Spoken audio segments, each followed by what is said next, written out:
Architecture is a very old discipline, and maybe notoriously the second oldest profession. It's a profession and discipline that's thousands of years old. And yet a lot of architectural research is framed by disciplines formed during the Enlightenment, maybe 1600 years after the oldest surviving architectural treatise was written. And the form of these other disciplines' research methods tends to shape the content of research and the way research may be away from the core of architecture.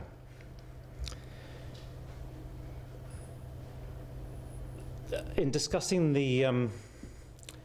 I'll be discussing the construction of my own research practices that are particular to the discipline, especially the parts that are usually avoided because they do not fit the research conventions in other areas such as indeterminacy and uncertainty.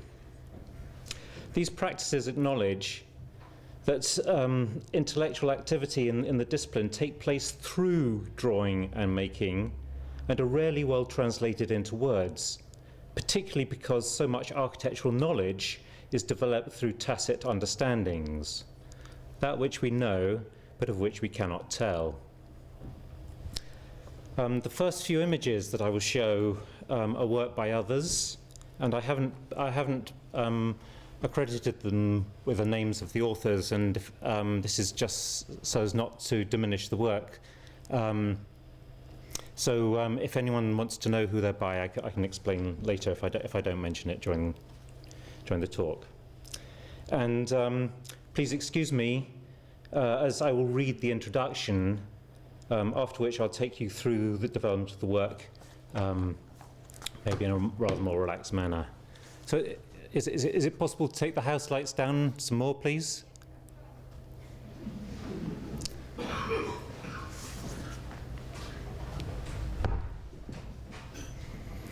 Architecture is a slippery discipline. It can be practiced in many ways and touches all sorts of practical and theoretical territories. Researchers can isolate some of these parts and look at them within their individual disciplinary frameworks, in the humanities, sciences, and social sciences, for instance. But this is not architectural research. At its core, architecture does not fit into any of these disciplines, as it is the gathering and assembly of all of them and many more besides. The essence of architectural practice cannot be isolated because its very nature is in the making of relationships between things that are often unreliable and unrepeatable. Many of the parts that make up architecture can be taught in isolation, and their terms can be made explicit. The act of bringing them together, however, relies on sensibility and judgment, key sites of denial in academic research. Even more troubling, for those who see research as the pursuit of absolute knowledge, is that these capacities rely on intuition and tacit knowledge, where we know more than we can tell. The importance of tacit knowledge is acknowledged in architectural education, where the core of every curriculum is the design studio, in which students develop their intuition and tacit knowledge through practice. There's an attempt to translate the tacit knowledge into explicit ideas through the review or the crit. Whereas in whereas in mathematics, the sequential learning of one concept paves way for the next level of complexity, in architectural education, the point at which a student grasps control over the subject might happen at any time during their education. This reality is a problem for the profession, as it has to appear to know what it is doing. As a result, the professional bodies boast of capabilities that are lesser parts of allied professions, such as engineering and surveying, while steering clear of what architects really do, for fear of sounding obscure or mystical. This frames the broader operational discussion of architecture, which clings to those aspects of the discipline that can be measured, partly a hangover from the modernist romantic fantasy that architecture could be a science and that architects could understand and determine all of its parts. There is a similar problem with academic research in the discipline, which tries to squeeze into the unfitting research garments of other disciplines that are already legitimized in the research economy. Disciplines that are 1.5 millennia younger than the oldest surviving architectural treatise. Architecture is made in anticipation of events that someone wishes to happen, usually in a particular place. There are aspects of the architect's assignment that are intensely practical and are generally framed as enabling the desired activities with comfort and convenience. In many ways, it is a process that makes sense, as the architecture can provide for those things that can be predicted, or predicted with some confidence. Despite the complexity of human desires and behavior, architecture therefore tends to assume tight conventions of occupation as a way of coping with an impossible array of variables. It is an approach that appears sensible, given the difficulty of addressing the uncertain and the immeasurable, but it also precludes those ungraspable qualities that make up such a rewarding part of our lives, the occurrences that are improvised and not prescribed. Those well-meaning siblings, comfort and convenience, can also work in counterproductive ways. They seduce one to behave in the way that the architecture was set up for, and in doing so encourage us to have a passive existence. My research looks for ways of providing an indeterminate occupation of architecture, looking for means to nurture the uncertain and the unpredictable, as well as those things we know will take place. The programmatic aspects that take such a strong grip on architecture are based on activities that we can measure and articulate.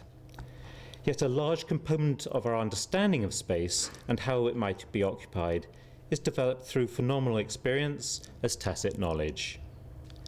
How can we work with the knowledge that we know exists and yet we cannot articulate? This question is tied both to research methods and the means of disseminating the consequential insights for others.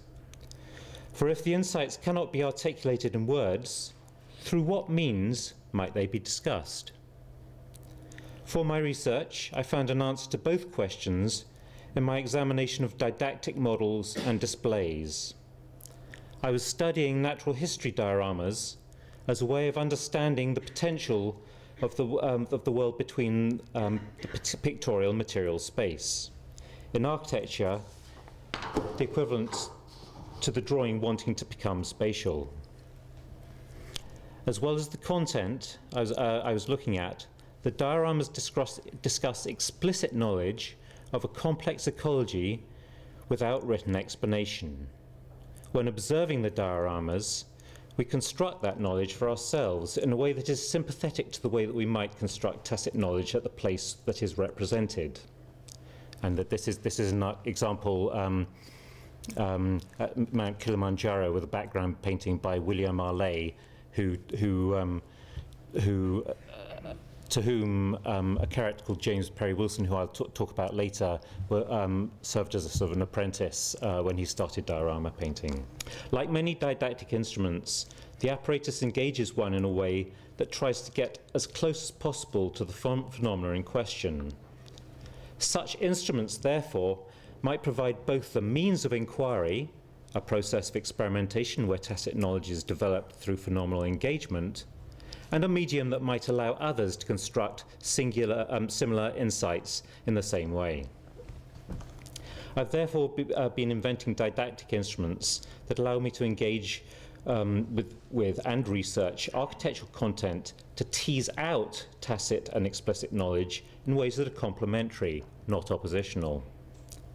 In turn, such instruments might also provide an access to the tacit realm for others who work with them as a non-textual means of disseminating the research insights.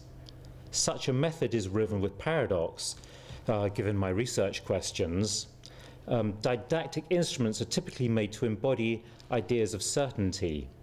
The natural history dioramas are made to tell particular stories, while didactic instruments made for the physical and medical sciences are typified by an intellectual precision in the embodiment of ideas in the object.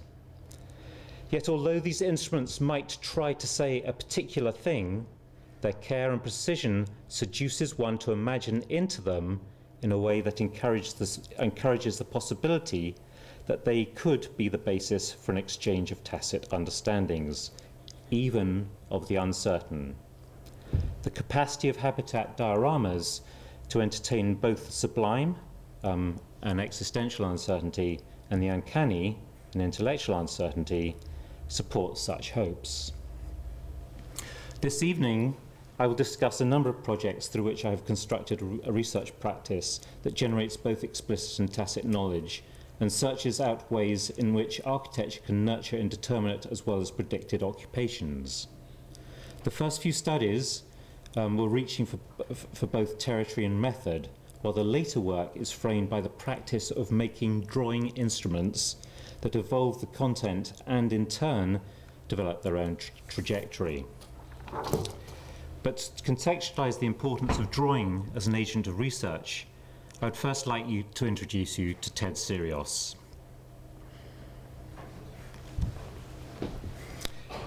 During the period between May 1964 and June 1967, psychiatrist and psychical researcher Joel Eisenbud observed an extraordinary ability displayed by Sirios, who's this chap on the right here.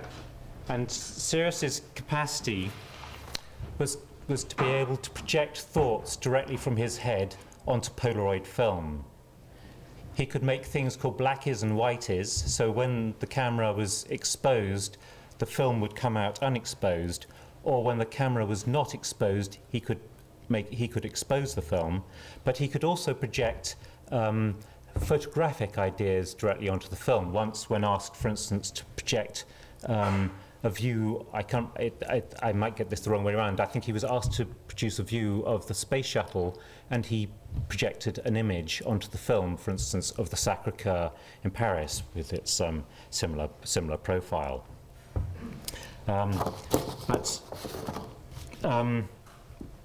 This is Sirius in action, trying to project a thought, and this is an image that he projected onto Polaroid film of the researcher Jules Eisenbud's ranch, which we see here.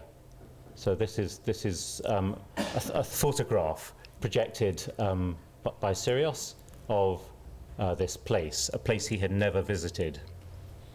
Now, I don't care whether this is true or not. Eisenbud was very convinced, and others less so, although no one's been able to repeat the process. Indeed, this is a very nice example.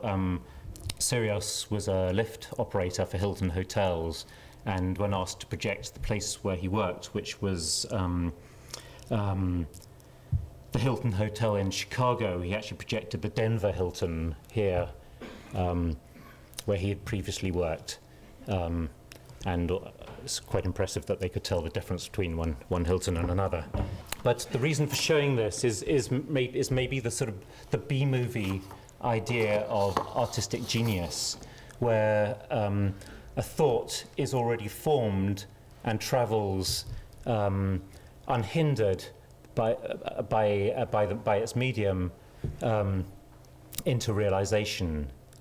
And of course, we know how active the medium through which we work, in whatever realm we operate, is so critical to the content in which we work.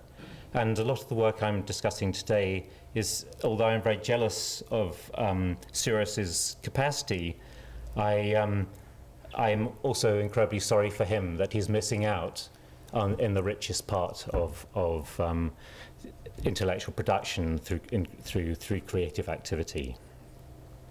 So I'm going to show three very old projects. This first one is from about 20 years ago or so, And the reason for showing this one is twofold. First, a frustration with the way that I was working, in that the medium of the way I was using drawing was not active in digging out ideas as much as I would like, but also because it starts to unfold the whole story that I'm going to discuss this evening. And this question is, how is one implicated in architecture? How does one become present? How does one become active in the world? And what is the role of architecture in that question? And it's a sort of bit of a nonsense now, but it's an architecture that was looking at things like the development of intelligent gels and so on, that might allow an architecture that would react to us and react with us in a very, very active way. But more interesting than those drawings, and drawings which are maybe still relevant for me today, is the question of how one might perceive the space, how one might assemble a perception of such a sort of durational space, and how one would construct a spatial consciousness in such a condition. And these are various studies that I won't go into that are looking at those sorts of questions. Looking at that question the other way round, not how can architecture implicate us, but how can we implicate ourselves in the world that already exists. There are a series of projects that ask the question about architecture's relationship to the body. Architecture and the city make all sorts of bold claims about their tight relationship with our bodies through things like hygiene, heating and cooling, digestion, and so on. And this is a project that redesigns or provides a second set of synthetic organs that touch these sites, the sites that architecture claims to have the tightest practical relationship with the body. And by adjusting them, if the architecture and the city's claims are true, then therefore you or I could change the city in this way or that way with such an apparatus. These are sets of drawings based on a manual of radiography, where the view on the right is the positioning, and you can see some of the organs just appearing formally through the skin there, and then the view on the left is the X-ray that reveals part of her and part of the apparatus. Another version and another version. And the third of the early projects was before we left for Copenhagen, and our family was somehow outgrowing the top two floors of our apartment in Camden Town. We were thinking about extending it, and this is a project that looks at the architectural program as a possible site for indeterminacy. And I don't know if you know those pop-up children's books that combine the upper part of one animal with below the jaw of another one. So you might have a tiger above here and then a penguin below here or something. But this is a house that did that with parts of the architectural program. So each something like a kitchen would be split in two. Some of it fixed on the bits that are hard to move fixed on the outside, and then the other half movable on the inside. And so that all these parts could be when there are two drawings, by the way, this is not necessarily a symptom of ADD or something. It's they're all stereoscopic drawings. So if you can go cross-eyed, you can see them in 3 dimensions. But it's a house that maybe when everyone leaves for work and school during the day, that it can reshuffle itself, and one has to relearn and have strange combinations of bedroom and workshop, or kitchen and library, or whatever is found. Okay, so that's a sort of period of a really being lost and trying to find the territory I'm working with. And it comes into sort of greater focus with the practice of building drawing instruments. There's some of them shown here. And the question of how to draw. It's the first drawing instrument. Now, normally, the way that one becomes implicated in a drawing is through interpretation. And there may be two problems with this. First of all, that it is anyway quite a textual way of understanding a drawing, that one is reading the drawing. But more specifically in architecture, it's absolutely essential that the drawings that architects made are understood in the same way by everyone who comes into contact with them: the builder, the planner, the lawyer, the quantity surveyor, etc., client, etc., etc. And as a result, architectural drawings are very sophisticated at being prescriptive, and so maybe are not helpful for the sort of realm where they might be discussed more openly by the range of people involved. So how might we make the drawing more available? Well, the way in which we engage architecture is through a phenomenal spatial relationship. And so there's a question of how that might take place. So I'm sure you all know Holbein's ambassadors. But if we look at a normal painting, we are so used to perspectival projection and the idea of the frame that it doesn't matter where we sit, whether you're sitting over there, or even where I am here. Normally with a painting, it doesn't matter. But with this painting, of course, when I stand here, I reconcile this object to become something like this, and therefore my position in space starts to matter. So anamorphism, somehow the trajectory of projection, seems to be one place in which maybe the drawing can be spatialized, implicate us spatially in the content. These are a couple of early studies into anamorphic projection that, instead of having the realm of being resolved or unresolved, have a longer intermediate condition. And the next way in which the drawing might be spatialized could be through folding the picture plane.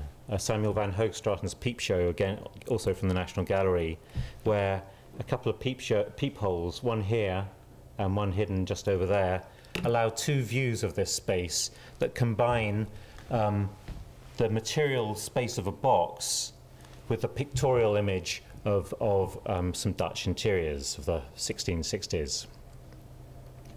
And so I cut this thing open, and you can see this is one door cut open and another door cut open there, and that is the edge of the box in which the floor is projected normally, just as a doll's house or model. But then we see that is the boundary of the pictorial room, the end wall there, through this illusory projection, the folding of the picture plane. And so I'm shining a light through this door, and that light lands on the ceiling of the box, but which is pictorially the same wall through which the light comes through. And so we're held in this paradox where there is this thing, light, that we believe implicitly, and yet it is doing things of which we cannot understand. And this seems to make the folding of the picture plane a useful ally. And this is a peep show that I built that, like the anamorphic drawing, allowed multiple ways in. Since at least Leonardo, artists have folded the picture plane, this mysterious thing that sits between 2 and 3 dimensions, and an imaginary plane that sits between, say, the painter and the thing that they paint, that sort of resolves the 3-dimensional thing as a 2-dimensional idea. since at least Leonardo, artists have folded the picture plane, have bent it to try and make the image more true, more lifelike.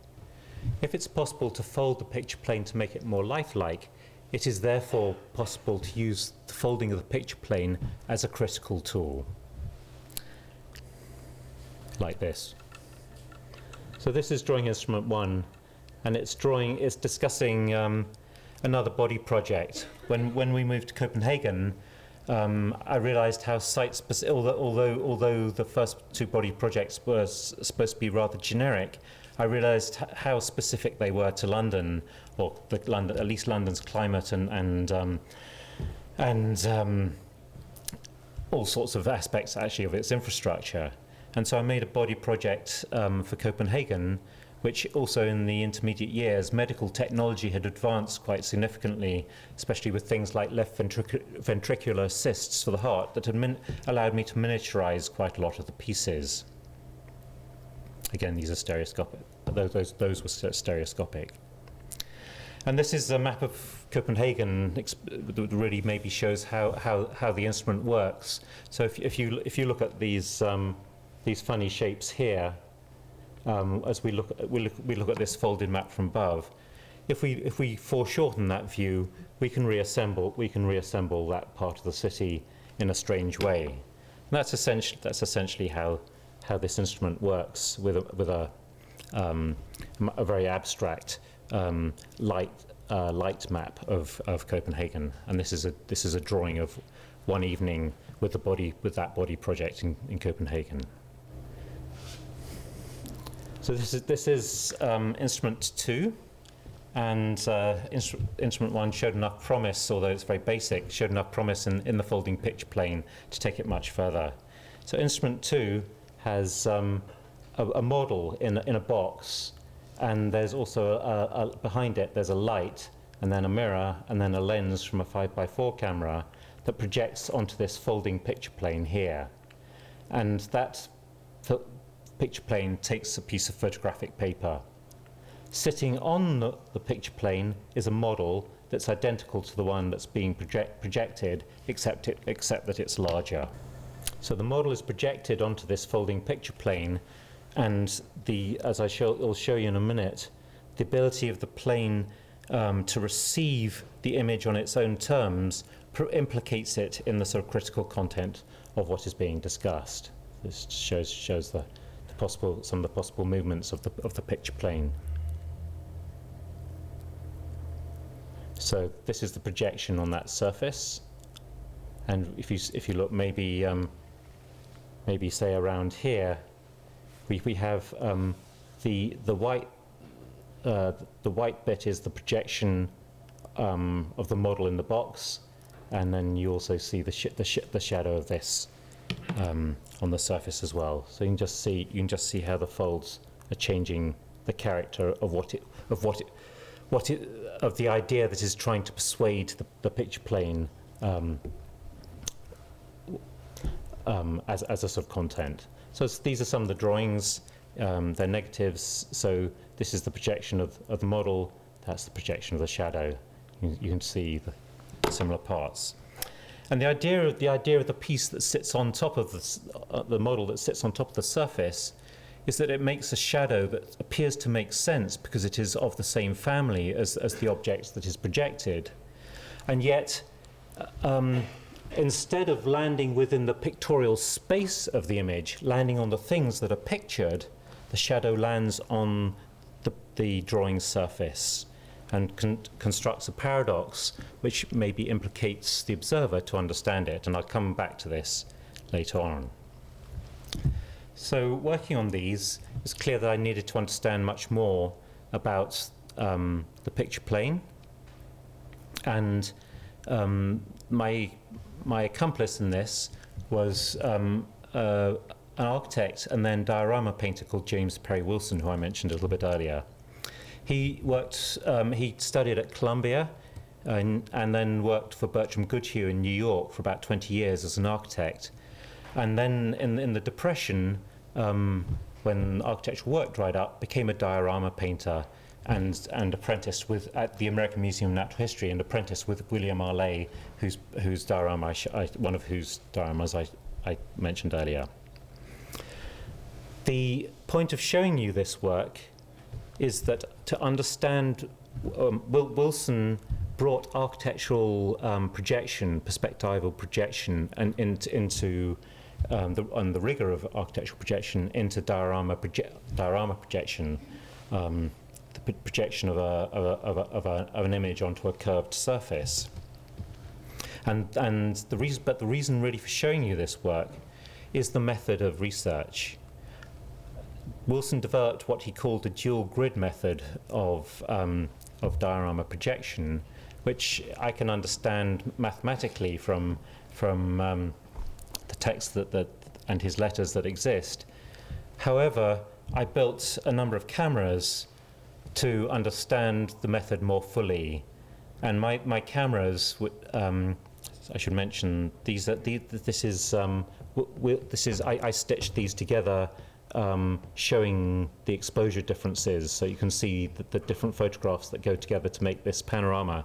But Wilson surveyed this site in Connecticut on June the 17th, 1949, and I took my cameras there. These are the patterns for making the cameras. On June the 17th, 2001. In fact, the only day it rained in my 10-day spell in New York, but it's trying to get the image as accurate as possible. And my cameras would make all the adjustments, all the perspectival adjustments to the image to allow them to become the surface of that particular diorama shell. And this is a view outside my office with a pinhole camera with a flat picture plane, just to give you an idea of a normal view. And this is the first test shot from the Bog diorama camera, showing the anamorphic distortion caused by the camera. And this is Michael Anderson and Ruth Morell. Michael Anderson's the chief preparator and Wilson scholar at the Yale Peabody Museum, where this diorama is, and Ruth Morell helped paint it. And this is me, and my camera's in the foreground. And I don't know if you've ever tried to take stereoscopic photographs with separate tripods in a sphagnum moss bog and get the cameras on the same horizon, but I can tell you it's not the easiest thing to do. So this is the site with a normal camera, and the same view unfolded with my camera, and the diorama then unfolded with my camera. Everything was learnt in the making of the camera. I mean, there were all sorts of systems built to check the veracity of my method, but everything was learnt in going through the process, and maybe a much more profound understanding of projection than just the mathematical one. But just maybe to show that this is not a dogmatic approach, I had a letter from Michael Anderson, who you saw with the yellow cap, standing in a sphagnum moss bog. And he said to me, I've been reading Wilson's letters again, and he's talking about when he projected a slide he took of the moon. And he says, I projected it 3 foot by 2 foot on the wall, and the moon came out 3 1/8 inch in diameter, the same size as the moon in the Elk group at the American Museum of Natural History, that he painted, this moon up here. So Michael asked me, he said, okay, Nat, can you calculate the focal length of the lens he was using to photograph the moon, and working from this plan of the diorama, can you calculate whether he painted it the correct size on the diorama background? So I took one of these and calculated it, and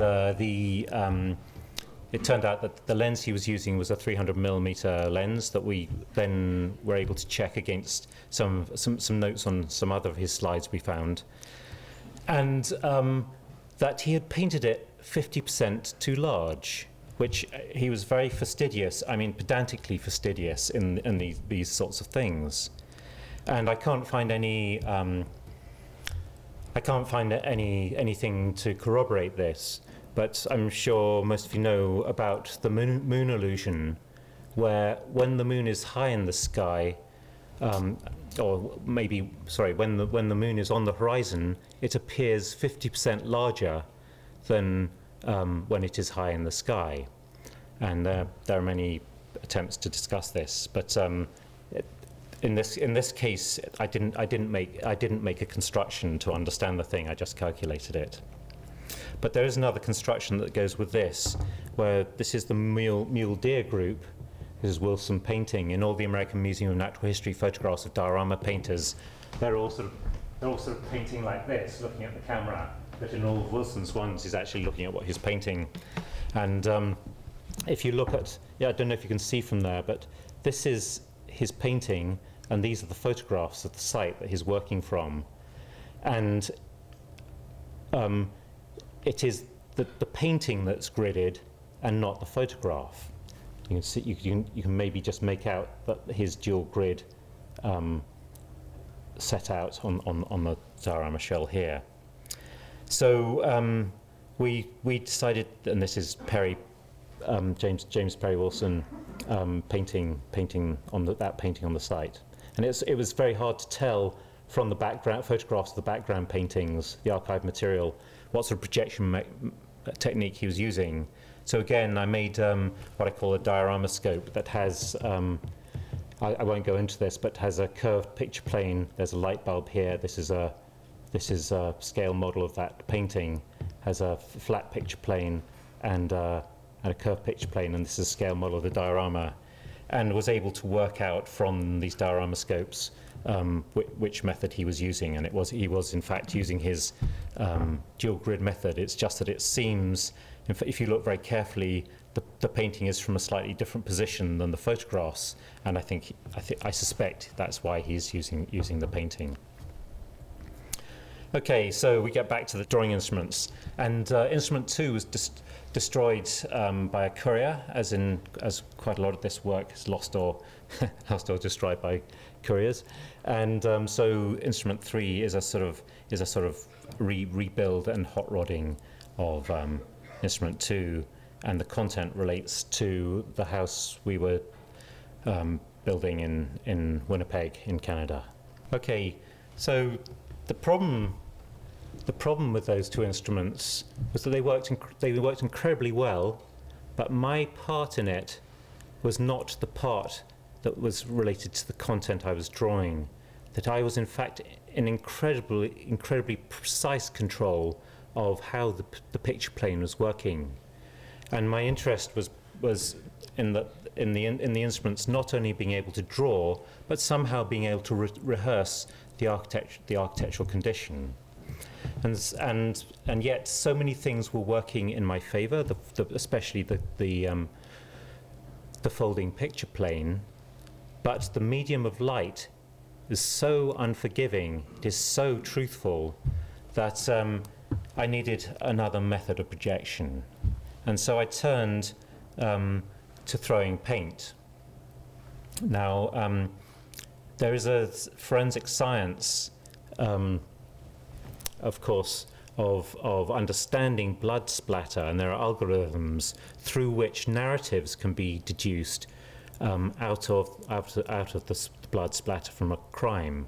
And blood is a non-Newtonian fluid, and so I was working with latex paint, which is also a non-Newtonian fluid, as a way of having methods that could be unravelled. And this is instrument 4. That's a sort of rather it's the sort of ugly duckling of the brood, if you like, but there was sort of something promising in the early drawings. So instrument 5 becomes that's a sort of media test. Instrument 5 is a content-led project. It relates to the development of an idea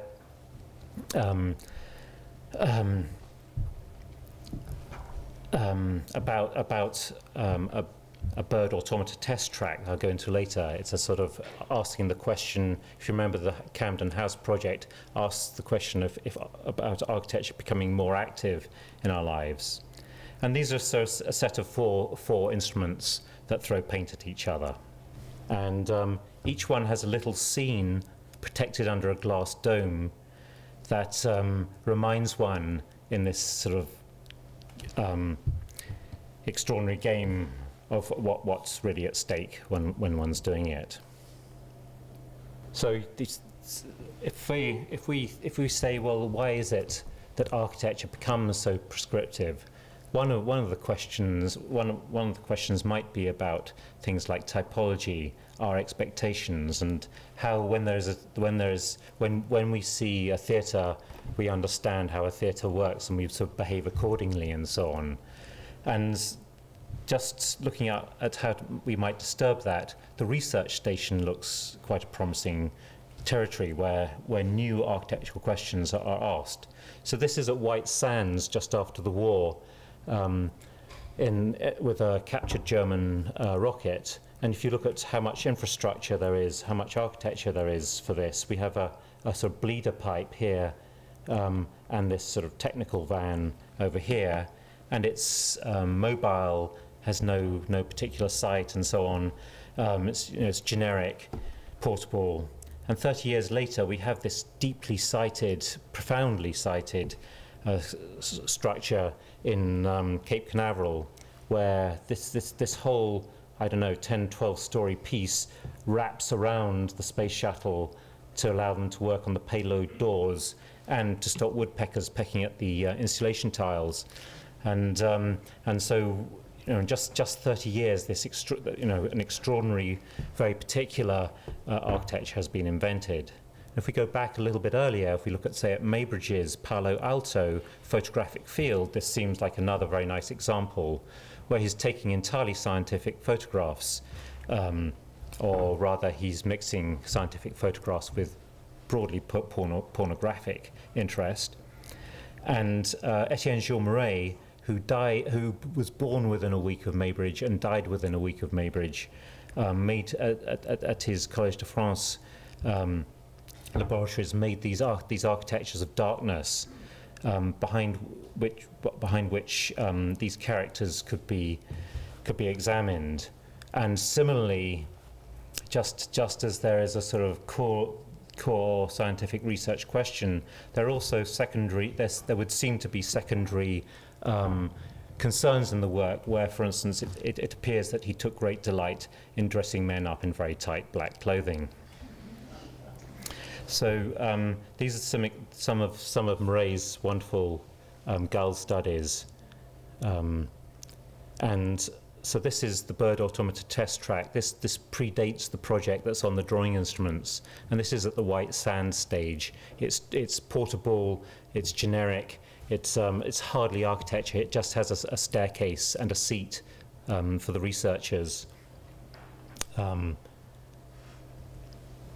And it's really it's just asking the sort of first question of what is our possible relationship to an automaton, without asking the question directly in architecture. It's a sort of precursor to that question. So here we are with the instrument, and we have a number of pieces. We have the folding picture plane over here that receives the paint. We have a catapult here that throws paint at another instrument.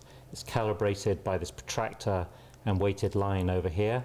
The scene is under this dome, and these are called drawing pieces.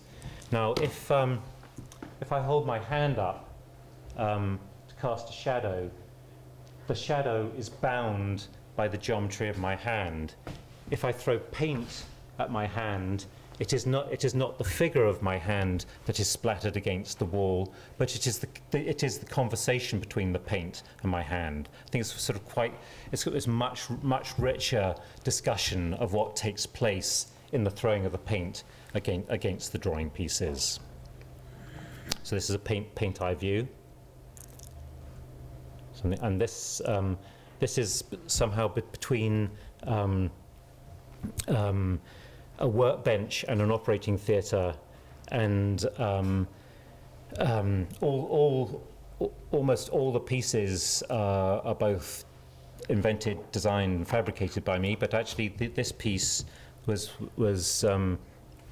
invented and designed and made by Sam, who's in the audience, and this one by a colleague of hers, Jason. And these are two of the operatives, if you like, the researchers in the working on the test track. So the drawings were sort of intriguing, but there was a piece missing, which was what actually happened in the event. So the model that the paint hits is the architecture, and the flying paint is the occupation. And so I started to work with very high-speed photography to capture that occupation. These are some of the examples. You can see this is the paint here flying and captured in the piece, and it has a discussion with a number of these pieces. Things like these elements that might, like a soap bubble maker, capture the paint and then go ping later. So you get moments out of time, and similarly, just like the sort of pasta that tries to have a larger surface area to hold more sauce, there are pieces to try and seduce the paint to stay longer. Here's some of those. And as you can see, there's a problem that the main throw of paint is starting to obscure the subtle splatters that we're really interested in. But the technique, of course, is learnt from people like Arthur Worthington at the turn of the century, and then later Harold Edgerton, who took, for instance, this millionth of a second exposure of an atomic bomb going off, or this architectural research of a similar event. So there's some more examples, and through working with it, get maybe a much more productive registration of those events in the paintings, drawings. So just these are a number of the examples. This is the next generation bird track along here that's central to each one.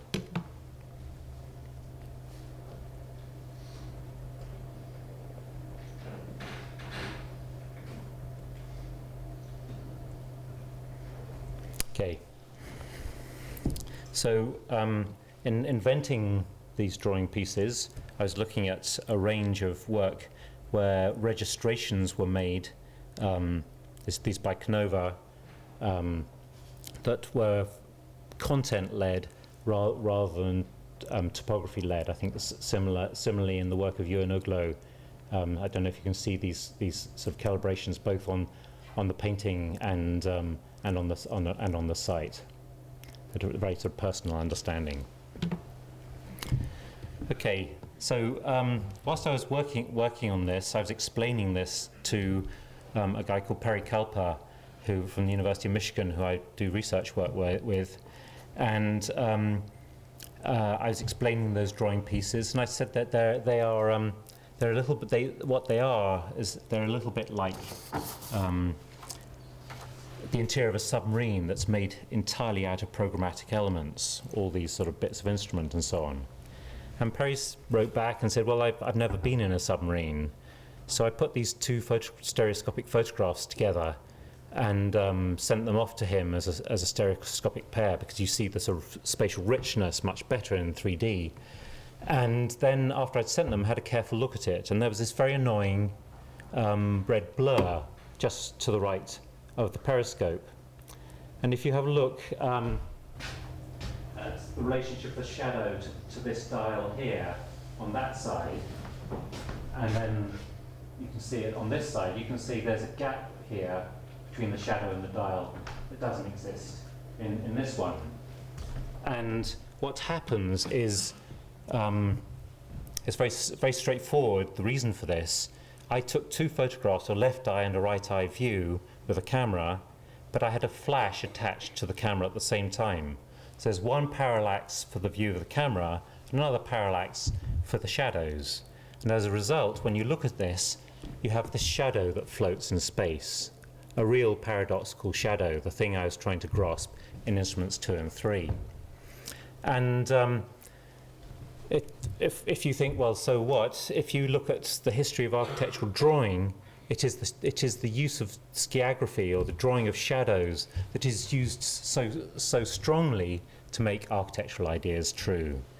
And the ability to become Peter Pan seemed too intoxicating, so I stopped work on the other instruments, built instrument 6, which effectively can make shadows that can hover in midair, and it can either work photographically, as in this mode, or using pairs. I'll move on to a later one.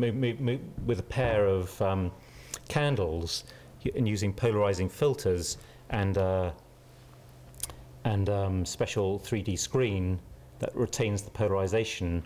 When you look with polarized glasses, you can see in real time a shadow that hovers in space, and it's a very intoxicating moment. Not only because I find such things delightfully perplexing, but also because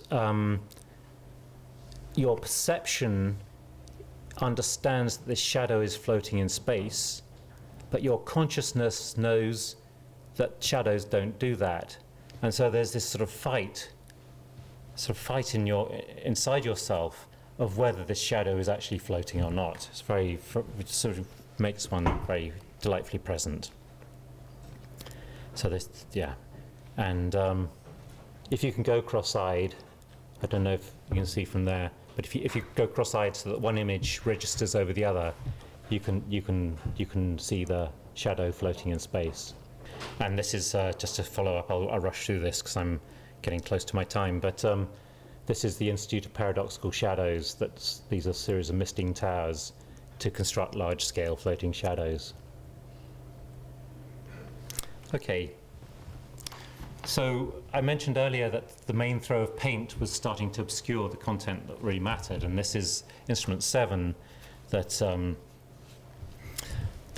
puts the folding picture plane, has much more subtle folds, and puts it alongside the drawing pieces, which are now quite developed to build up stories as the paint builds up on them. But maybe more generally, I could also talk about the role of the drawing instruments. Of course, they are straightforwardly instrumental in making these paintings, these drawings, but they also have another role. In talking about Rimbaud's illuminations, Todorov says, "The phrases themselves that constitute the text are quite comprehensible, but the object that they evoke is never named, and one therefore hesitates to their identification. The interpretive process is radically changed when symbolic evocations, however ingenious, find themselves deprived of a pedestal." And I think that's in a way part of what is going on here, I hope, in that there are a range of descriptions without explanations. And it is also an attempt of mine to seduce the viewer to want to make sense of the work.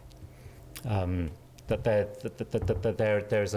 there's enough built up to imagine that there is a sense, but the fullness of the sense is also constructed by those who come across it. In the sort of the question I mentioned right at the beginning, not only of how does one construct tacit knowledge, but also how does one disseminate tacit knowledge.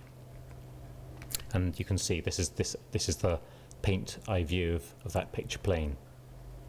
And this is mucking around, throwing a whole load of paint at it, or not really mucking around, but you can see the paint building up on these layers, so that their transparency to the paint alters as more paint lands on them, and you can see the drawings become much more explicit now, only holding the stories that we're interested in, maybe. Okay, so I've got about 4 minutes left, and I'll just move through these quickly. That's the back of it, just showing how the picture plane folds.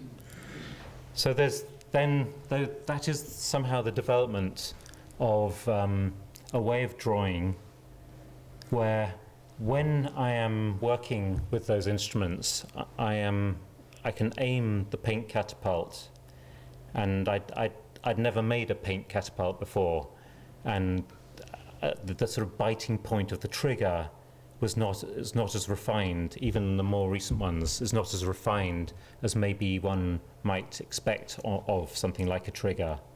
And so I'm standing there in the dark.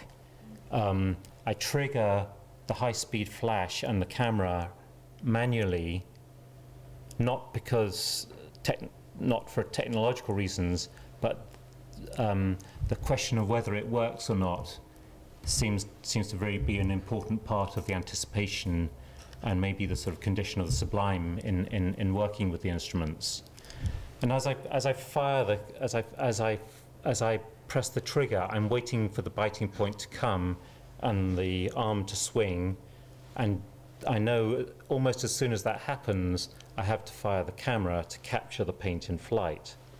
I've aimed the catapult, and they were actually they've turned out to be more accurate than I sort of wanted even, but the character of the throw of paint is different every time.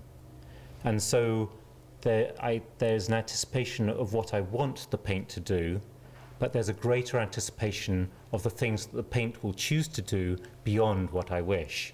And then there's the question, does the photograph come out? And then if it does, there's a critical question of what does it tell me? And so I am put in a sort of a situation working with the instrument, the very condition, if you like, that I would hope that the architecture that they are trying to draw would engender for me, or anyone. The instruments that I've shown are somehow the process of trying to work out how to do this. The last few slides are of Instrument 8, and this is a project done with Perry Kalper, who I mentioned earlier, in discussions. He's an architecture professor at University of Michigan, and we've been having discussions for quite a number of years, sort of long distance discussions, where we seem to be on complete agreement about things, and then we go away and draw things and draw completely different things. And we've wondered what would happen if we made the same thing, and what's happened is that we sort of made the same thing, but our explanations of it are completely different. But and this is work for as a sort of shameless plug for Pamphlet Architecture number 34. It comes out in a couple of weeks by Princeton Architectural Press. I'll show you a picture of that you should all run out and buy. And this is Perry's drawing piece and scene in this new instrument, the back of it, and my drawing. And so these are becoming much more loaded in terms of the content on the drawing. And this is the setup between them. And this is the paint throwing coming over one of Perry's drawings. Another one.